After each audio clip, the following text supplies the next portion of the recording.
आज का वीडियो का मुख्य आकर्षण का केंद्र होगा धन संचय योग। धन संचय योग हमारे जीवन में महत्वपूर्ण स्थान रखता है और आपकी जन्म पत्रिका में हम लोग ये जानने का प्रयास करेंगे कि धन संचय योग है या नहीं है।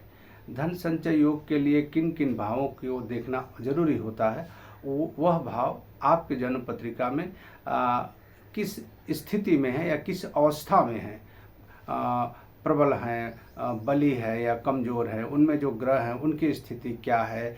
इन सभी बातों को जानकर हम लोग एक कंक्लूजन करने का कोशिश करेंगे कि आपके जीवन में क्या धन संचय का योग है या नहीं है। ऐसे तो कुंडली में कई योग भरे पड़े होते हैं, लेकिन सभी योग हमारे जीवन में फलित हो जाता है ऐसा नहीं होता। कुछ योग तो बस यूं ही नाम के होते हैं जिसका कुछ भी असर देखने को नहीं मिलता है। कुछ योग हमारे जीवन में काफ़ी प्रभावशाली होते हैं जो हर कदम पर हमें उनसे रूबरू होना पड़ता है।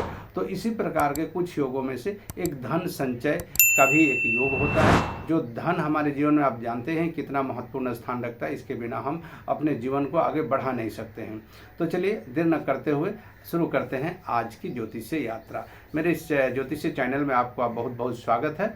आज का जो मुख्य आकर्षण का केंद्र आप जान चुके हैं वह है धन संचय योग। मित्रों, ज्योतिष में जन्म पत्रिका में किन किन भावों को हम धन के लिए देखेंगे।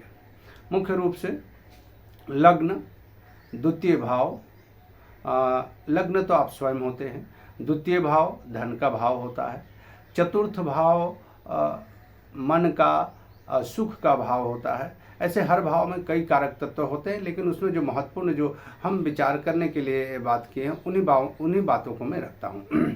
इसके बाद दसम भाव आप जानते हैं आजीविका का भाव होता है, क्योंकि आजीविका के आधार पर ही हम धन संचय करते हैं।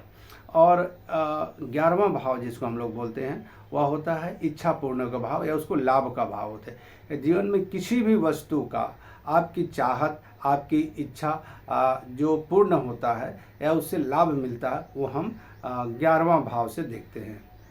चलिए इन भावों को हम कोऑर्डिनेट करने का कोशिश करते हैं। लग्न आप स्वयं हैं, आपका शरीर है, आपका स्वस्थ है। अगर स्वस्थ ही चला गया तो जीवन में धन का कोई महत्व नहीं रह जाता। जब तक स्वस्थ सही है आप सुखों का भोग करते हैं, इसलिए लग्न को हम छोड़ नहीं सकते। धन, अब देखते हैं कि धन भाव यानी द्वितीय भाव का स्वामी यदि लग्न में बैठा हो, द्वितीय भाव का स्वामी लग्न में बैठा हो, शुभ हो, बली हो, अन्य वर्ग कुंडियों में भी उसकी स्थिति अच्छी है और लग्नेश भी कहीं द्वितीय भाव में बैठ जाता है, तो लग्न और लग्नेश, द्वितीय भाव और द्वितीयेश, ये दोनों को हम लोग देखते हैं। अगर एक दूसरे का भाव में दोनों बैठा है, जिसको हम लोग परिवर्तन योग भी कहते हैं, तो यह बहुत अच्छा योग माना जाता है। यानी आपका शरीर जो होगा वह केंद्रित होगा धन कमाने में। यानी आपका स्वास्थ्य यदि अच्छा हुआ, लग्नेश यदि अच्छा है तो आपका स्वास्थ्य अच्छा होगा और स्वस्थ अच्छा होगा, और वह लग्नेश द्वितीय भाव में बैठा है। द्वितीय भाव धन का भाव होता है, यानी आप अपने जीवन में अपने शरीर को धन कमाने में ज़्यादा केंद्रित करेंगे।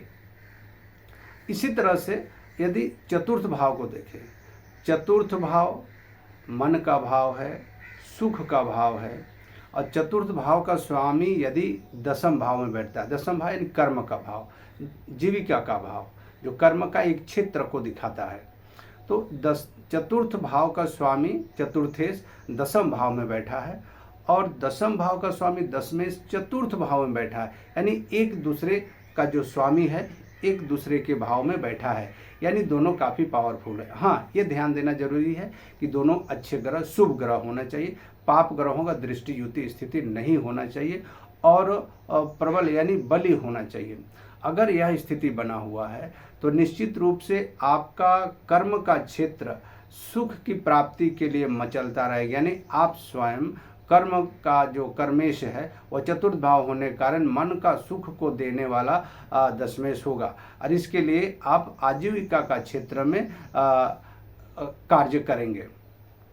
अगर दशमेश 11th हाउस यानी कि 11वां भाव में चला गया तो क्या हो सकता है। देखिए, दसवें से कर्म का क्षेत्र होता है, और कर्म का क्षेत्र यदि 11वां भाव में चला गया तो 11वां भाव क्या होता है, वो इच्छा पूर्ति का भाव होता है, लाभ का भाव होता है।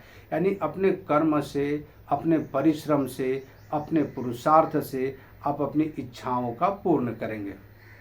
अच्छे ग्रह हैं तो आप अपनी इच्छाओं को पूर्ण करने के लिए अच्छे कर्म करेंगे। लेकिन अब एक दूसरी बात आती है कि इन्हीं भावों में यदि कोई अशुभ ग्रह जैसे राहु, मंगल, शनि आदि बैठते हैं और उन पर पाप ग्रहों की दृष्टि भी होती है, तो इसका जो परिणाम देने का जो मात्रा होता है वो कहीं ना कहीं कम बेशी हो जाता है, और कार्य क्षेत्र में भी परिवर्तन हो जाता है। देखिए, शुभ ग्रह शुभ फल देते हैं, अच्छे फल देते हैं। भाव में तो कई कारक तत्व होते हैं, अच्छे भी होते हैं, शुभ होते हैं, अशुभ होते हैं, दोनों होते हैं। लेकिन उसमें जिस तरह के ग्रह बैठते हैं, जैसे ग्रह की उन पर दृष्टि पड़ती है, उनकी स्थिति होती है, उनका प्रभाव जैसा होता है, उसी तरह से वह भाव और वह ग्रह प्रभावित होता है, और उनको फल देने के लिए उनके कारक तत्व जो होते हैं उस पर प्रभाव डालते हैं और उसमें परिवर्तन लाते हैं। इसलिए बार बार इस बात को देखा जाता है, कहा जाता है कि अच्छे ग्रह हों, शुभ ग्रह हों तो अच्छे फल मिलेंगे, क्योंकि शुभ ग्रह शुभ फल देते हैं और अशुभ ग्रह तो अशुभ फल देंगे। हाँ, वह फल हमारे जीवन के लिए हमें अच्छा लग सकता है जरूर, लेकिन उनका फल को यदि देखा जाए तो अशुभ ही होगा। इस प्रकार से हम अपने जीवन में धन संचय का योग को देखते हैं। जैसा कि बताया कि आप दसवें यानी दसम भाव का स्वामी यदि द्वितीय भाव पर बैठा है, दसम भाव का स्वामी यदि द्वितीय भाव पर बैठा है तो क्या हो सकता है। यानी दसम भाव कर्म का भाव है, आपकी आजीविका भाव है, जिस पर आप एक पर्टिकुलर क्षेत्र में अपनी आजीविका को, यानी अपने जिस चीज़ से आप अपने जीवन में रोजी रोटी कमाएंगे, धन संचय करेंगे, जिससे आपका जीवन चलेगा, उसका तलाश करते हैं। तो वह स्वामी जाकर कहाँ, धन भाव में बैठा है। तो धन भाव में जब बैठा है तो आप अपने जीविका से धन कमाएंगे, ये तो पक्का है कि अपने जीविका से आप धन कमाएंगे।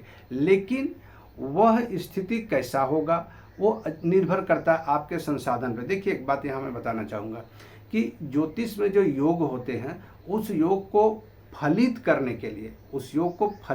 के लिए आपको मेहनत और परिश्रम करना पड़ेगा, क्योंकि फलित होगा आपके संसाधन पर। आपके पास क्या संसाधन है, क्या स्थिति, आपकी स्वास्थ्य कैसी है, आपके लोग आपको कितने सपोर्ट करते हैं, इन सभी बातों पर वह योग फलित होता है। सिर्फ ज्योतिषीय योग हो जाने से फलित हो जाएगा ऐसा नहीं। व्यवहारिक जीवन में इसको उतार कर देखें, क्योंकि ज्योतिषीय योग तो आपकी जन्म पत्रिका में है, लेकिन जब व्यवहारिक क्षेत्र में इसको जब आप कार्य करेंगे तब आपको समझ में आना शुरू हो जाएगा कि दसम भाव का स्वामी यदि चतुर्थ भाव में बैठ गया, दसम भाव का स्वामी यदि नवम भाव में बैठ गया, तो देखिए दसम भाव का स्वामी चतुर्थ भाव में बैठा, शुभ ग्रह, अच्छा ग्रह, अच्छे ग्रहों की दृष्टि होती है। तो चतुर्थ भाव क्या है, माता का भाव है, यानी माँ से आपको आपके आजीविका क्षेत्र में सहयोग मिलेगा। दसम भाव सुख का भाव है, मन का भाव है। मन की सुख की पूर्ति करने के लिए आप प्रयास करेंगे, क्योंकि कर्म क्षेत्र का भाव आपका चतुर्थ भाव में बैठा है, तो निश्चित रूप से इसके लिए आप एक्टिव हो जाएंगे। लेकिन इसको आपको समझना पड़ेगा कि ऐसी स्थिति बनी हुई है तो मैं इसके लिए खुद को प्रयास करूं। अब देखिए दूसरी बात, दशमेश नवम भाव में बैठ जाता है, तो नवम भाव किन किन कारक तत्वों का भाव है। देखिए, एक बात को हमेशा ध्यान में रखेंगे कि भावेश जो होना चाहिए, शुभ होना चाहिए, अच्छा होना चाहिए, बली होना चाहिए, शुभ ग्रहों को दृष्टि युति होना चाहिए, पाप ग्रहों से दृष्टि युति से वंचित होना चाहिए। इस बात को आप हमेशा लेकर चलेंगे, तभी मैं जो बात कर रहा हूँ वो सहायक सिद्ध होंगे। अन्यथा इसका उल्टा भी हो सकता है यदि उस पर पाप ग्रह बैठे हों। तो जब दशमेश नवम भाव में बैठता है तो नवम भाव पिता का भाव होता है। अगर अच्छे ग्रह हैं तो पिता का सहयोग आपकी जीविका को वृद्धि करने में आपको सहायक सिद्ध होंगे। नवम भाव गुरु का भाव होता है, नवम भाव आपका भाग्य का भाव होता है, नवम भाव धार्मिक कार्यों का भाव होता है। देखिए, आपका धर्म से आपकी आजीविका की वृद्धि होगी, आपका कर्म क्षेत्र उसमें विशिष्ट स्थान भूमिका निभाएंगे, पिता आपके कर्म क्षेत्र में वृद्धि के लिए सहायक सिद्ध होंगे, चाहे जैसे हो।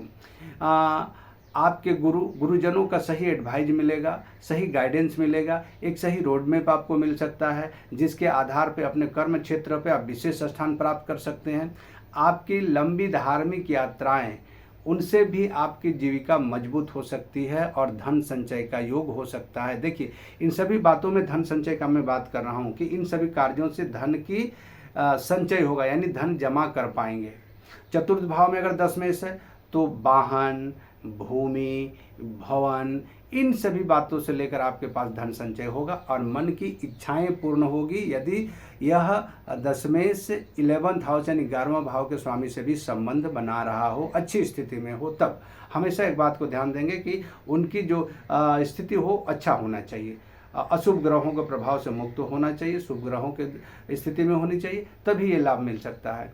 तो ये चूँकि आजीविका का भाव धन भाव से संबंध रखता हो, लग्न से अच्छा संबंध रखता हो, चतुर्थ भाव से संबंध रखता हो, नवम भाव से संबंध रखता हो, या 11 यानी 11वां भाव या भावे से संबंध रखता हो, इन सभी भावों से या भावे से संबंध रखता हो, तो आपके जीवन में आप मान कर चलें कि धन संचय का योग बना हुआ है, ये पक्का है।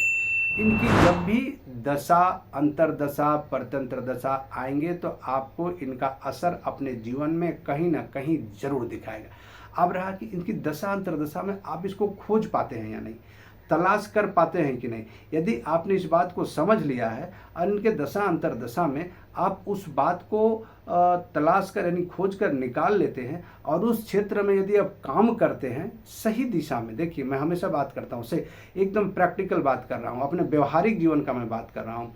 उस दशा अंतरदशा में उस योग के आधार पर आप यदि काम किए, पुरुषार्थ, मेहनत, परिश्रम किए, तो निश्चित रूप से आपके अंदर धन संचय का योग फलित सिद्ध होगा। लेकिन ऐसा आपको पता ही न चला, कब समय आपके सामने से आके निकल गया, आपके सामने धन रखा हुआ था लेकिन आपको पता ही नहीं चला कि अरे उसको तो दूसरा कोई ले गया। तो ये नहीं होगा, आपको जागरूक रहना पड़ेगा, योग को फलित करने के लिए जागरूक रहना पड़ेगा। संसाधन आपके पास होने चाहिए, संसाधन नहीं है तो योग फलित नहीं होंगे। मैं व्यवहारिक बात कर रहा हूँ, आपके पास संसाधन होने चाहिए, बुद्धि होनी चाहिए, तभी योग सिद्ध होंगे।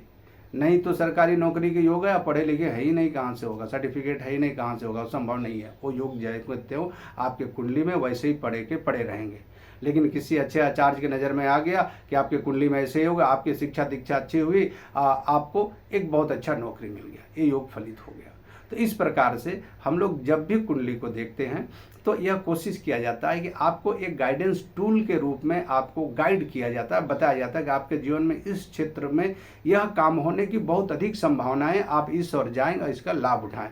तो ये था एक छोटा सा मेरा प्रयास, जिसमें धन संचय का योग आपके कुंडली में है या नहीं, और है तो आप उसको कैसे फलीभूत करेंगे, है तो फलीभूत कैसे करेंगे, उसको करने के लिए आप क्या क्या स्टेप लेंगे। सिर्फ योग जानकर के हाँ धन संचय का योग है मिलेगा, वो नहीं होता है। प्रभु हमें इस दुनिया में भेजा है तो आप कर्म करो, कर्म करके आगे बढ़ो, क्योंकि वो स्वयं भी जब इस दुनिया में आए तो कर्म किए, तभी राम और कृष्ण सभी आगे बढ़े हैं। तो हम लोग क्या हैं, हम लोग को बैठे बैठाए कुछ मिलने वाला नहीं है, क्योंकि ज्योतिष पूर्णतः कर्म के आधार पर आधारित यानी डिपेंड है। इसलिए आप कर्म करेंगे तभी आपको जीविका सही तरीका से, सही समय पर, सही दिशा में प्राप्त होगा। मित्रों, यदि आपको मेरा यह वीडियो से किसी तरह का ज्ञानवर्धन हुआ हो, आपको अच्छा लगा हो, तो मेरे चैनल को ज़रूर सब्सक्राइब करें, लाइक करें और एक छोटा सा प्यारा सा कमेंट करें, ताकि मेरा उत्साहवर्धन हो। और आने वाले समय में यदि आपका आशीर्वाद मिला तो इसको मैं आगे बढ़ाऊंगा, अन्य योग को भी देखूंगा और बताऊंगा कि किस प्रकार से, विशेषकर मेरा प्रयास रहेगा हम अपने व्यवहारिक जीवन में इसको कैसे इसका यूटिलाइज कर पाएंगे। सिर्फ योग को नहीं देखेंगे, योग को आप देखकर कैसे इसका लाभ लेंगे, क्योंकि मेरे नज़र में ज्योतिष का सबको लाभ मिलना चाहिए, चाहे वो गरीब हो चाहे वो अमीर हो। और यदि योग है तो हर व्यक्ति इसका लाभ ले सकता है, एक रिक्शा चालक से लेकर एक धनाढ्य व्यक्ति भी इसका लाभ ले सकता है, लेकिन उसको सही गाइडेंस होना चाहिए। और ज्योतिष का मेरे समझ में यही एक सबसे बड़ा कार्य है कि आपको एक सही रोड मैप देता है, एक सही गाइड देता है, एक सही टूल के रूप में कार्य करता है, जिससे आपका जीवन सुखी हो और आपका भविष्य उज्जवल हो। तो आज का वीडियो में बस इतना ही, आते हैं फिर एक नए समय में एक नए वीडियो के साथ, तब तक के लिए हरि ओम।